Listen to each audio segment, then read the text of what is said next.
रात गांव के जमींदार के घर में चोरी हो जाती है। चोर घर का सारा सोना चांदी और पैसा लेकर भाग जाता है। अगली सुबह जब जमींदार को पता चलता है तो जमींदार अपना सर पीट लेता है। जमींदार पुलिस स्टेशन जाता है और अपनी रिपोर्ट लिखवा कर आता है। पुलिस सारे गांव में पूछताछ करती है लेकिन उन्हें कुछ भी नहीं पता चलता। जमींदार बहुत ही बुरा और बेईमान आदमी रहता है, इसलिए गांव वाले खुश हो जाते हैं कि अच्छा हुआ उसके घर में चोरी हुई। जमींदार को गांव वालों पर ही शक रहता है कि गांव वालों में से ही किसी ने उसके घर में चोरी की है। चोरी होने के बाद जमींदार के घर की स्थिति बहुत ज्यादा खराब हो जाती है। उसके पास खाने पीने तक का कुछ नहीं रहता। लेकिन जमींदार देखता है कि जब से उसके घर में चोरी हुई है तब से गांव वालों की स्थिति सुधरने लगी है। वे गांव में जाता है और गांव वालों से बात करता है।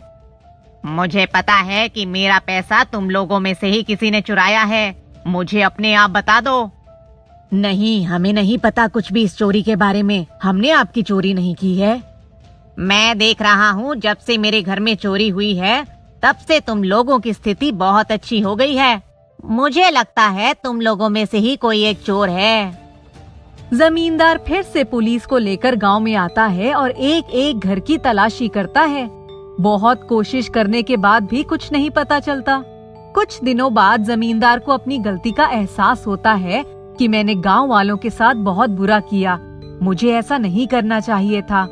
मेरे बुरे कर्मों का ही नतीजा मुझे मिल रहा है कि मेरा सोना चांदी पैसा सब चोरी हो गया और अब मेरी स्थिति बहुत खराब है। घर में खाने पीने तक का खत्म हो चुका है। तब वे गांव में वापस जाता है। आज मैं आप सब लोगों से माफी मांगने आया हूँ। घर में चोरी के बारे में बात नहीं करने आया हूँ।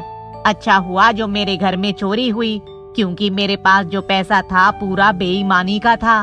मैंने आप लोगों को बहुत दुख दिया है, कृपया करके मुझे माफ कर दें। जमींदार साहब, ये बात तो सच है कि आपने हम लोगों के साथ बेईमानी की है, लेकिन आपके परिवार की स्थिति देखकर हमें भी बहुत दुख हो रहा है। हम भी आपके साथ हैं। हम भी उस चोर को ढूंढने में पूरी मदद करेंगे। मैं आप लोगों से एक बात जानना चाहता हूँ कि जब से मेरे घर में चोरी हुई है आप लोगों की स्थिति काफी सुधरी हुई लगती है। क्या बात है? हम भी बहुत आश्चर्यचकित हैं जमींदार साहब। रोज गांव में किसी एक घर में चोर घुस आता है और हम लोग बहुत कोशिश के बाद भी उसे नहीं पकड़ पाते। हम लोग शोर मचाते हैं, उसके पीछे भी भागते हैं, लेकिन हम उसे पकड़ नहीं पाते। लेकिन जब हम अपने घर में आकर देखते हैं तो हम बहुत आश्चर्यचकित हो जाते हैं कि चोर हमारे घर से कुछ लेकर ही नहीं जाता, बल्कि हमारे घर में कुछ रख कर ही चला जाता है। कभी वे चोर पैसे रख कर चला जाता है, कभी राशन पानी रख कर चला जाता है। अरे ये तो बहुत ही आश्चर्य की बात है। कुछ दिनों बाद जमींदार की स्थिति और भी ज्यादा खराब हो जाती है। उसकी स्थिति भी गांव वालों जैसी ही हो जाती है। उस दिन उसके पास ना तो खाने को होता है और ना ही पैसा होता है। तभी अचानक उस दिन रात को 2 बजे उसे कुछ आहट सुनाई देती है। उसे लगता है चोर दोबारा उसके घर में घुस आया है और वे लाठी लेकर उसके पीछे भागता है। लेकिन चोर निकल जाता है, वे उसे पकड़ नहीं पाता। वे घर वापस आकर देखता है तो आश्चर्यचकित हो जाता है। घर में कुछ पैसे रखे होते हैं और खाने का सामान रखा होता है। वे अपने बच्चों को और अपनी पत्नी को उठाता है और खाना खिलाता है। अगली सुबह वह गांव जाता है और गांव वालों को इस सब के बारे में सब कुछ बताता है। अगले कई दिनों तक ऐसा ही चलता रहता है। कभी जमींदार के घर में पैसे मिलते हैं, कभी खाना मिलता है और कभी कपड़े मिलते हैं। इस बीच जमींदार को अपनी गलती का एहसास बहुत अच्छे तरीके से हो जाता है कि ये सब उसके बुरे कर्मों के कारण ही हो रहा है। उसी रात उसे अपने घर में दोबारा आहट सुनाई देती है, लेकिन अब उठकर भी नहीं देखता। वह सोचता है कि वही चोर होगा और जो कि कुछ ना कुछ रखकर चला जाएगा और वे उसे पकड़ भी नहीं पाएगा, तो उठने का क्या फायदा। और लेटे लेटे ही अपनी पत्नी और बच्चों से कह देता है कि अगर थोड़ी देर बाद तुम लोगों को भूख लगी हो तो देख लेना, शायद रसोई में खाना रखा होगा। थोड़ी देर बाद जमींदार की पत्नी उठकर रसोई में जाती है और चिल्लाती हुई वापस आती है। अरे उठो उठो, जल्दी उठो और मेरे साथ रसोई में चलो। अरे क्या हुआ?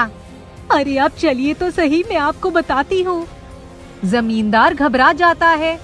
कहीं चोर हमारे बचे कुचे बर्तन आदि सामान भी तो नहीं ले गया? अरे नहीं, आप मेरे साथ चलो तो सही। जमींदार अपनी पत्नी के साथ रसोई में जाता है तो देखकर दंग रह जाता है। रसोई में उसका सारा चोरी हुआ पैसा और सोना चांदी रखा हुआ होता है। जमींदार और उसकी पत्नी की आंखें फटी की फटी रह जाती हैं। अरे ये क्या, ये तो हमारी पाई पाई रखी हुई है।